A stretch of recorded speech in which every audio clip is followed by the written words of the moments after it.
The Normans were the descendants of Vikings who settled in northern France in 911, and in little over a century they'd become a powerful Christian duchy. They became increasingly interested in England when Edward the Confessor inherited the throne of the Anglo-Saxon kingdom in 1042. Edward was the son of a Norman princess and spent many years in Normandy in his youth.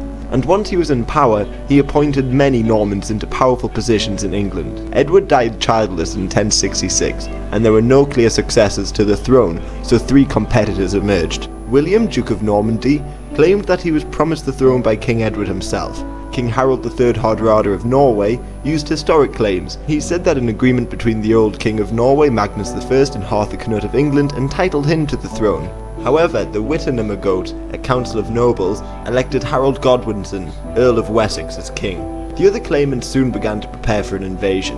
Harold Hardrada established an alliance with Harold Godwinson's brother, Tostig, who had been exiled from England a year before. Tostig recruited a number of mercenaries from Europe and led attacks within England in mid-1066. Then King Harold Hardrada attacked. In September, he landed with 15,000 men in northern England, met up with Tostig's army, and together they occupied York.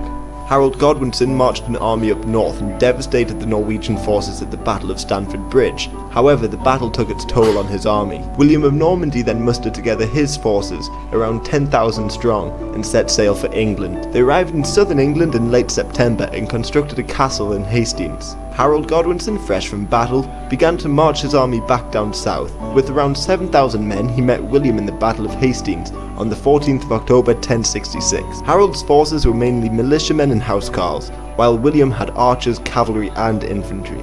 The Normans were able to break the English defensive walls by feigning retreats. This allowed their cavalry to wreak havoc on the English. Then, although sources differ as to how, Harold Godwinson was killed in the afternoon, and the English surrendered. However, back in London, the Witenagemot elected Edgar the Atheling king. William then moved his army into London and crowned himself king on Christmas 1066. He then set about establishing his control by replacing the English aristocracy with Normans and building many castles. Rebellions sprang up across the country from Dover to the Scottish borders, the largest of which was in Northumbria, where in 1069 the uncrowned King Edgar returned from exile to be the figurehead of a rebellion. He formed an alliance with King Sweyn II of Denmark, and together they took York. William eventually retook York and then committed what some have called a genocide. The harrying of the north saw thousands slaughtered indiscriminately, food stocks pillaged, and the land salted. Thousands of English fled to the Byzantine Empire. There, many of them joined the elite bodyguard of the emperor, the Varangian Guard, and allegedly established colonies on the Black Sea. Back in England in 1075, William had to crush a rebellion led by earls in the south of England, and then fought back another Danish assault. But eventually the rebels ceased, and William's control was assured. With the Normans in control, the language, landscape, culture, and administration of England changed dramatically.